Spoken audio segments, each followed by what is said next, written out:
Oh, oh, wow. Upside down race cars, shattered bones, and literal fireballs on the track. Today, we're diving into some of Formula One's most jaw-dropping crashes and medical miracles. Let's dive right in. Gasly backs out. There's the initial Oh, look at all contact. those cars That's spinning. where the car then is upside down. Still going. Onto the gravel, and then it flips.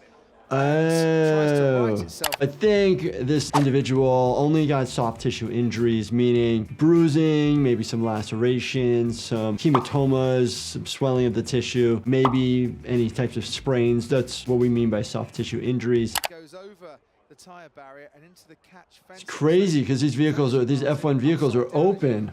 Oh my God, that's so scary. Still need to get extracted out of that vehicle ASAP, making sure the scene is safe. This equates to even EMS on scene or first responders. If you don't want to run into a vehicle that's on fire and you're not being protected, you don't want to increase the risk of you getting injured, or electrical things that are down on the vehicle and you don't want to get electrocuted. Very much doing its job before the car digs in, and you do not ever want Wow, the way the vehicle is designed to crumble and fall apart in certain areas, it's actually doing that to absorb the energy. I've seen car accidents where people are in like the small cars. They're not designed to crumble. If you get hit while you're inside of that, you get a ton of energy because the car is not absorbing anything because there's not a lot of car.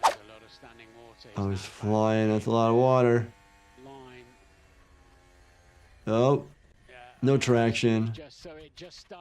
Oh my goodness. This specific track that he is on is one of the fastest and has some of the most dangerous corners in all of F1 racing. Add the component that it's wet. When you're sliding and trying to hold the vehicle, could cause micro tears, ligamentous or tendon injuries, thus increasing the risk of joint inflammation and pain. Had to correct it. And it was the correction Oof. that he took him into the barriers. What ended up happening? Elbow fracture, shoulder trauma, and typically a lot of these injuries are impact bracing injuries. So you know it's coming and you brace for that impact and you almost lock up, and that's actually not the best thing to do. It makes everything stiff, which increases the risk of fractures. But what it did, it Oh. just sort of moved into a Oh, it looks a lot worse from that angle. suddenly the front tire bit. Big impacts. You know it's coming. Feathers are there to stop the wheel. A lot of the most common type of elbow fractures are olecranon fractures, which is the point of the elbow, which is the ulna, not the radius. You also see distal humeral fractures, which is this is the humerus, so you'll see that part of the elbow fractured as well.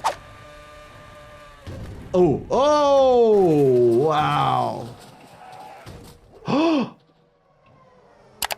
Holy smokes, that looked horrible. Launched into the sky. That is so scary. The driver, Mark Webber, ended up having just whiplash, back and neck soft tissue injuries. We've all heard of whiplash. Usually it leads to cervical spine strain and sprain. It can actually even cause headaches, but typically your neck won't fracture. Oh my gosh. That noise is so cool. Oh, that's not cool. Booey. Sergio Pérez ended up getting a concussion due to this heavy impact. Your bell gets rung. Sometimes you see stars. You might feel nauseous. You might get dizzy. Your symptoms can last a long period of time, short period of time. People can actually get something called post-concussive syndrome. They're having these continued symptoms for a longer period of time. This was the last lap. Maldonado hounded 5th place Alonso. Fernando Pushing. fought his way back from 12th, but the Williams wasn't a threat for long. Ah. Ouch. Ended up having chest and rib bruising from the harness load, as well as like neck strains. We see people in regular car accidents not going at these speeds with clavicle fractures, big bruises to the chest wall, even sternum fractures. Boom. We see somebody who has a sternal fracture, we worry about heart damage and that there was so much force going onto the body. So here, the same thing. You have rib and chest where the harnesses are, deceleration force onto that, causing bruising. Sometimes if you bruise so much, you can actually cause a significant amount of blood loss as well as kidney failure. With his new tyres struggling to get warmed up, he lost control at Bergwerk on the 2nd lap, and that is when all hell broke loose. Oh, the driver suffered really bad facial burns because as soon suit that they're wearing, fire resistant, but you're still having that amount of flames, high heat because of the fuel. Definitely in this instance had lung damage from the inhalation of the fire and the high heat gases. Barely anyone could tell how quickly this arrow-like car would transform into a blazing death trap.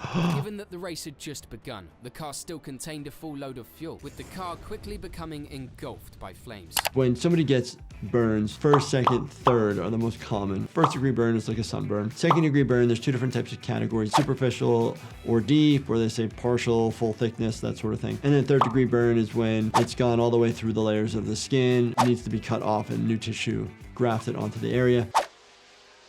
Oh, another oldie. Oh, As Herbert and Foyt Oh. slammed from wall to wall, Green that is a lot of accidents. Foyt barrel rolled along the Armco, and there were cars everywhere.